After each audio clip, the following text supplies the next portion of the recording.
Hello friends, English grammar में जब हम लोगों को कोई सेंटेंसेस लिखने होते हैं तो हम लोगों को प्रेपोजिशंस तो यूज़ करना ही होता है।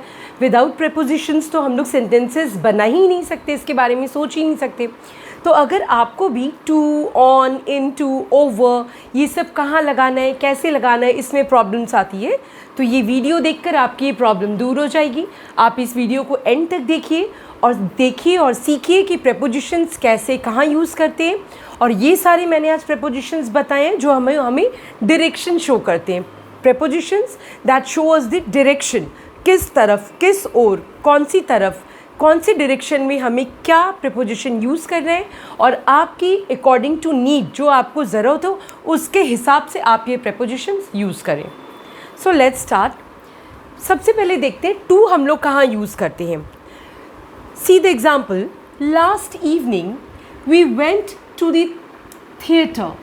लास्ट इवनिंग, पिछली शाम को हम लोग थिएटर गए। To the theatre means we went to the theatre, हम लोग थिएटर गए, हॉल गए।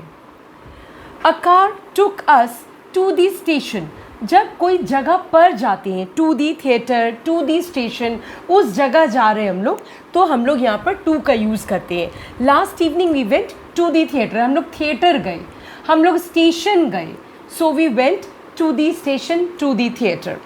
वहीं पे अगर ये टूवर्ड्स होता, कैसे हम लोग टूवर्ड्स को यूज़ करते, टूवर्ड्स का मतलब होता है की ओर, उस जगह नहीं गए, उस ओर गए।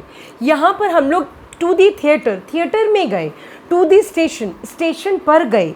बट यहाँ ही threw the ball towards me, उसने मेरी ओर बॉल को फेंका, मेरी तरफ बॉल को फेंका। The policeman were coming towards our house, हमारे घर की ओर पुलिस आ रही थी। पुलिसमैन जो लोग आ रहे थे, जो पुलिस आ रहे थे, वो हमारे घर की ओर आ रहे थे। ज़रूरी नहीं हमारे पास ही आ रहे थे, बट दूर से देख के लगा वो हमारी ओर आ रहे, हमारी तरफ आ रहे। They are coming towards our house. He threw the ball towards me, मेरी ओर उसने बॉल फेंकी। The policeman were coming towards our house. Into, into का मतलब होता है कोई चीज़ जब बाहर से अंदर की ओर आती है। जैसे कमरे में बाहर से कोई अंदर आया तो हम लोग इनटू लगाते हैं। मैंने लास्ट प्रीपोजिशन की वीडियो बनाई थी जिसमें मैंने बताया था प्रीपोजिशन ऑफ प्लेसेस, जिसमें मैंने इन बताया था। The ball is in the box, एक बॉक्स के अंदर में बॉल है, सो वो बॉल बॉक्स के अंदर में एग्जिस्ट कर रहा है, वो बॉल बॉक्स के अंदर में है। लेकिन इनटू हो गया जब कोई चीज़ बाहर से अंदर ऐसे करके आई, मैंने बॉल को बाहर से अंदर बॉक्स में डाला, बॉक्स में फेंका, तो ball is going from outside to inside, तो हम लोग यहाँ पर इनटू यूज़ करेंगे, right. See the example, he jumped into the river to save the drowning man. Drowning means डूबता हुआ आदमी। पानी में, रिवर में कोई आदमी डूब रहा था, उसको बचाने के लिए ही jumped into the river means वो पानी के अंदर नहीं था, he was outside, and to save the man he jumped into the river, पानी के अंदर वो कूद के गया। So he jumped into the river to save the drowning man, बाहर से अंदर। I went straight into my father's office, मतलब मैं बाहर था, मैं फादर के ऑफिस में नहीं था, बट मैं गया। I went straight into my father's office, मेरे फादर के ऑफिस में मैं बाहर से अंदर गया। मैं बाहर था, मैं स्ट्रेट उनके ऑफिस में अंदर गया। तो ये हमारा हो गया इनटू का यूज़। तो जब भी फ्रेंड्स इनटू का यूज़ आए, आप ये चीज़ ध्यान रखना, कोई चीज़ बाहर से अंदर की ओर आएगी। ही केम इनटू द रूम, वो रूम के अंदर आया, मतलब वो पहले बाहर था, अभी अंदर आया। तो इस केसेस में हम लोग इनटू यूज़ करते हैं, right. Next is out of. Out of का मतलब क्या होता है? सी the example, he took the book out of the bag means bag के अंदर जहाँ बहुत सारी बुक्स थी, वहाँ से वो इस बुक को बाहर ले लिया। He took the book out of the bag, bag के अंदर से किसी चीज़ को इस तरह से बाहर निकाल लेना। Take out of your books, bag के अंदर से, कोई चीज़ के अंदर से, कोई बॉक्स के अंदर से, कहीं से भी बुक को, चीज़ को बाहर निकाल लेना। See the another example, why are you looking out of the window, ये अकॉर्डिंग टू आपके नीड आप आउट ऑफ का यूज़ करेंगे। आपको जहाँ समझ में आता है कि आप क्या बोलना चाहते हैं उस हिसाब से अकॉर्डिंगली आपको आउट ऑफ का यूज़ करना होगा। वैसे भी प्रेपोजिशंस में सारा चीज़ सीखेंगे तो हम लोग ज़रूर, बट हम लोग अकॉर्डिंगली सेंटेंस के हिसाब से ये चीज़ को जज कर लेंगे कि कहाँ पर हम लोग कौन सी प्रेपोजिशंस को कैसे करके यूज़ करना है। Why are you looking out of the window, तुम विंडो के बाहर क्यों देख रहे हो, क्यों झांक रहे हो। मतलब वो रूम के विंडो के इस साइड में है और वो विंडो के बाहर की तरफ देख रहा है, झांक रहा है कि बाहर की तरफ क्या है। तो ये भी हमारा हो गया out of window, means window के बाहर। Why are you looking out of the window, तुम विंडो के बाहर क्यों देख रहे हो। इस तरह से हमारा ये आउट ऑफ यूज़ होता है। ये सारी जो मैं बता रही हूँ, टू है, टुवर्ड्स है, इनटू है, आउट ऑफ है, ये सब हमें डायरेक्शंस बताते हैं। ये सारे प्रेपोजिशंस हमें डायरेक्शंस बताते हैं, उनके लिए हम लोग इनको यूज़ करते हैं। अब देखते हैं हम लोग ऑफ की use. OFF of. The book fell off the table, मतलब टेबल से बुक गिर गई तो टेबल से जो टच में बुक रखी हुई थी वो टच अब ख़त्म हो गया, बुक टेबल से नीचे गिर गई और टेबल से अलग हो गई। वो जो टचिंग जो था, दोनों एक दूसरे से टच थे, वो टच अब नहीं है। The book fell off the table. तो कोई चीज़ जब किसी चीज़ से अलग हो जाती है तब हम लोग इस ऑफ का यूज़ करते हैं। The book fell off the table, right. C another example, don't fall of the bicycle. जैसे हम लोग बोलते हैं ना, ठीक से चलो, ठीक से बाईसाइकिल चलाओ, साइकिल चलाओ, कहीं गिर मत जाना। तो मतलब बाईसाइकिल से फेल ऑफ, इसके इंग्लिश हम लोग बोलते हैं fall of. Don't fall of the bicycle, bicycle से गिर मत जाना। Don't fall of means seat से अलग होकर नीचे गिर जाना। यहाँ भी दूरी वाला हमारा जो है वो ये यूज़ हो रहा है, इसलिए the book fell off the table, don't fall of the bicycle. दोनों से अलग होने वाली सिस्टम है यहाँ पे कि जब हम लोग कोई चीज़ से अलग होते हैं तो हम लोग ये OFF ऑफ को यूज़ करते हैं। Next is UP up. We walked up the hill to the old church. Old church जाने के लिए हम लोगों को हिल पर up, we walked up the hill, ऊपर चढ़ के हम लोग को हिल के जाना पड़ा चर्च तक पहुँचने के लिए। We walked up the hill to the old church. She got tired as she climbed up the stairs. Stairs मतलब सीढ़ियाँ, सीढ़ियाँ चढ़ने के कारण वो टायर्ड हो गई। She got tired as she climbed up. तो जब कोई चीज़ ऊपर की तरफ हम लोग चढ़ते हैं, जैसे सीढ़ियाँ चढ़ते हैं, माउंटेन्स पे चढ़ते हैं, हिल पे चढ़ते हैं, उसके लिए हम लोग ये अप का यूज़ करते हैं, climb up. Next is down. उसी तरह जब कोई चीज़ नीचे की ओर होती है तो हम लोग इस डाउन का यूज़ करते हैं। The old man carefully walked down. Walk down मतलब नीचे उतरना, वॉक डाउन द हिल, नीचे उतर के जाना। So this is walk down, नीचे। She fell down the stairs. वो सीढ़ियों से नीचे गिर गई, फेल डाउन। यहाँ पे था क्लाइम्ड अप द स्टेयर्स, सीढ़ियों पे ऊपर चढ़ना, तो मैंने अप का यूज़ किया।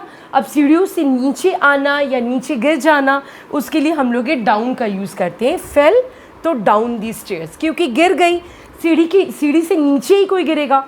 सीढ़ी के ऊपर चढ़ते वक्त तो ऊपर कोई गिरेगा नहीं, जो गिरेगा वो नीचे ही गिरेगा।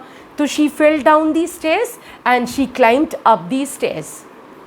Next is over. ओवर हम लोग कब यूज़ करते हैं? जब कोई चीज़ हमारे ऊपर से जा रही होती है, जैसे एरोप्लेन हमारे ऊपर से जाता है, तो हम लोग the plane flew over the mountains. Mountains के ऊपर से प्लेन फ्लाई करके चला गया। So the plane flew over the mountains. तो जब कोई चीज़ हमारे ऊपर से जाती है तो हम लोग उसको ओवर यूज़ करते हैं। आई jumped over the wall into the garden. Garden जाने के लिए मुझे वॉल के ऊपर से जंप करके मुझे जाना पड़ा, वॉल को क्रॉस करना पड़ा। I had to go over the wall, ठीक है। Then I reached into the garden, तब मैं जाके गार्डन में पहुंची। So I jumped over the wall into the garden.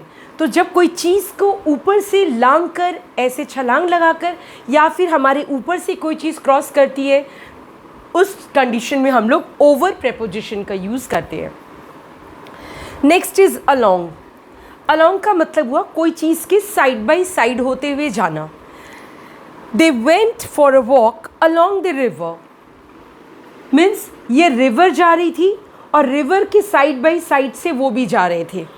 They went for a walk, वो लोग वॉक कर रहे थे, वॉक करने लगे। दे went for a walk, walk करने गए अलॉन्ग द रिवर, रिवर के साइड में ऐसे करके वॉक करते चले जा रहे हैं। जैसे जैसे रिवर जा रही है वैसे वैसे रिवर के बगल में वो लोग भी जा रहे हैं। So they went for a walk along the river. Next is walking along the road we reached the station. हम लोग स्टेशन कैसे पहुँचे? Walking along the road, means जैसे जैसे रास्ता गया ठीक उसी के बगल बगल चलते चलते हम लोग स्टेशन पहुंच गए। कोई बोले ना कि कैसे जाएंगे, ये रास्ता ये स्टेशन कैसे जाएंगे या वहाँ पे कैसे जाएंगे, ये रास्ता जैसे सीध में जा रहा है बस इसके बगल चलते रहो स्टेशन आ जाएगी। हम लोग ऐसे करके समझाते हैं ना, बस उसी को हम लोग अलॉन्ग बोलते हैं। तो जब कभी भी हम लोग को इस टाइप से कोई चीज़ के बगल से जाने के लिए एक्सप्लेन करना हो तो हम लोग अलॉन्ग वर्ड का यूज़ करते हैं। They went for a walk along the river and walking along the road we reach the station. रास्ते के साइड बाई साइड चलते हम लोग स्टेशन पहुंच गए। अब देख लेते हैं हम लोग थ्रू कहाँ यूज़ करते हैं। A bird flu into the room through a window, जब कोई चीज़ के अंदर से होके जाना पड़ता है, कोई चीज़ के जंगल के अंदर से, कोई चीज़ के अंदर से, ये बर्ड क्या की, ये एक विंडो के अंदर से होकर रूम में आ गई, मतलब बाहर से विंडो के अंदर उड़ के होते हुए कमरे में आ गई। तो a bird flu into the room through a window, एक खिड़की के द्वारा वो अंदर आई। उसके अंदर आने का जो ज़रिया था क्या था, वो विंडो ओपन थी, वो विंडो से होकर आ गई। विंडो बंद रहती तो वो नहीं आ पाती। So she came through the window. See another example, we had to drive through a dark village.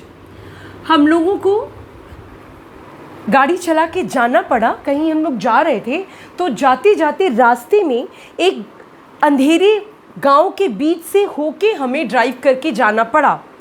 सो हम लोगों को थ्रू दैट विलेज हम लोग गए, हम लोग इसको बोलेंगे through that village. We had to drive through that village, वो विलेज से होके हम लोग पास होके चले गए। ये बर्ड भी विंडो से होके पास होके चली गई, विंडो पे बैठी हुई नहीं थी, विंडो से पास होके निकल गई। हम लोग विलेज से पास होके निकल गए। तो जब कोई चीज़ से ऐसे पास होके निकल जाते हैं तब हम लोग वहाँ पे थ्रू प्रेपोजिशन यूज़ करते हैं। Next is round. राउंड मतलब किसी चीज़ के गोल गोल गोल गोल, जैसे मैं खड़ी हूँ मेरे राउंड कोई चीज़ जा रही है, like that. The dog went round the tree, कोई ट्री है उसके गोल गोल गोल गोल चारों ओर डॉग ऐसे करके घूम रहा है। Tree is in the middle and the dog is moving around. Then we are using the word preposition round. The dog went round the tree. Tree के गोल गोल ऐसे करके dog गया। See another example. We went round the town and took some photographs. We went round the town. शहर के पूरा घूम घूम के, गोल गोल शहर के घूम घूम के हम लोग स्पॉट देख देख कर फोटोग्राफ्स लेते हुए गए। We went round the town. हम लोग ऐसे करके शहर घूम रहे थे। We went round the town and took some photographs. कुछ फोटोज़ हमने क्लिक किए शहर में घूम घूम कर। My last preposition is across. Across का मतलब होता है जब हम लोग कोई चीज़ को क्रॉस करके चले जाते हैं। He had to swim across the river. उसे रिवर को क्रॉस करना पड़ा, मतलब पार करके इस पार से उस पार जाना पड़ा। कहीं वो जा रहा था, जाते जाते उससे रिवर को भी क्रॉस करना पड़ा, तो he had to swim across the river, उसे रिवर के उस पार स्विमिंग करके क्रॉस करके जाना पड़ा। Next is we walked across the field to the church on the other side. ये बीच में एक फील्ड पड़ता है, इस फील्ड के इस तरफ में हमारा चर्च है, इधर से इधर जाने के लिए इसको क्रॉस करके जाना पड़ा। We walked across the field to the church on the other side. हम लोग यहाँ पे थे, अदर साइड में चर्च है, ये हमारी फील्ड है, इसको क्रॉस करके हमें उस तरफ जाना पड़ा। सो इस कंडीशंस में जब कोई चीज़ को पार करके उस तरफ जाना पड़ता है तो हम लोग अक्रॉस का यूज़ करते हैं। तो ये सारे जो प्रेपोजिशंस मैंने बताए ये हमारे थे प्रेपोजिशंस, वो प्रेपोजिशंस जो हमें डायरेक्शंस बताते हैं। रास्ता डायरेक्शंस बताने के लिए हम लोग इन प्रेपोजिशनल वर्ड्स की यूज़ करते हैं। इस वीडियो को आप अच्छे से देखिए और चीज़ों को समझने की कोशिश कीजिए, उनको सेंटेंसेस में यूज़ करने की ट्राई कीजिए।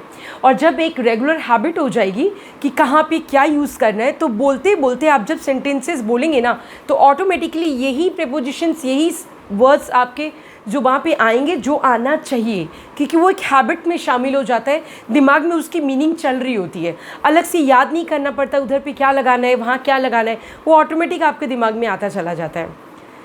अगर आपको वीडियो अच्छी लगी हो तो प्लीज़ इसे मेरे चैनल को सब्सक्राइब कर दीजिए and please share and like my video. Thank you.